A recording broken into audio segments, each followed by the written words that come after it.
Sir, and we will ask everyone, could you please present your name and then go right ahead with your question or your comment? Sure. My name is Chernault, and I have first of all, the data question on your charts under DEW. What does that stand for, that acronym? It's CEW. CEW, I'm sorry. What does it stand for? Controlled electronic weapons. So are you talking about tasers there? Effectively, yes. Okay, because you stated that you've had a 51% drop in deaths, but if you look at all your categories on those charts, all of them have decreased. The number of pepper sprays decreased in 2007 from 135 to 13. So in all the areas that you put on your chart, they all decreased except for the CEW, which is tasers, which went up dramatically. So to say that you can attribute the less deaths because you went from a certain amount of deaths, which was a higher number, to a lower amount of deaths, well, if you just trend those on a chart, all of them trended downward substantially. So it's kind of illogical to say that because you did this, therefore this occurred, when if you look at those trends from 135 pepper sprays and it's to just 13, maybe means that the law enforcement was just doing a better job overall, and maybe it had nothing to do with the decrease in the deaths.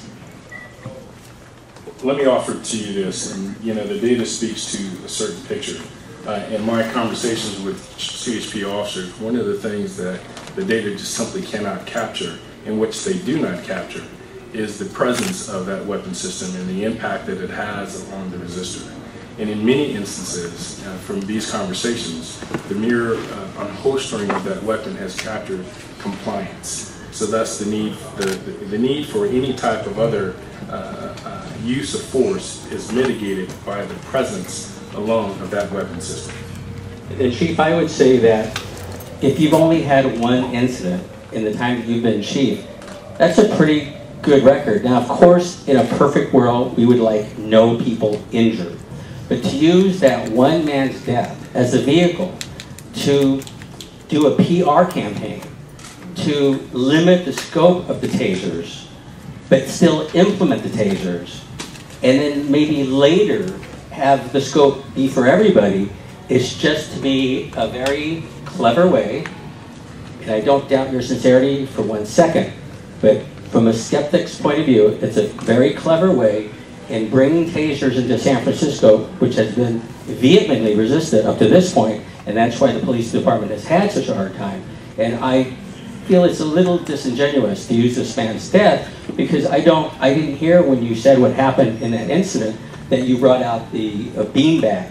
I guess there's officers that are trained to use these beanbags. I don't remember you having that officer there, or looking at maybe making more of those non-lethal weapons available, because tasers do have dangers. They do kill people, and we know that they kill people. The beanbag shotgun had been called for. It had not arrived at the scene at this event, and I will commit to you right now that if an officer is not C.I.T. trained, an officer will never get a taser in the San Francisco Police Department as long as I'm Chief. And I understand that as long as you're Chief, but we'll be around for a long time. Okay. Mr. Chernault, unless someone else has, if no one else has a question, you may continue, but if anyone else has a question, I'd like to give them an opportunity. Thank you, sir.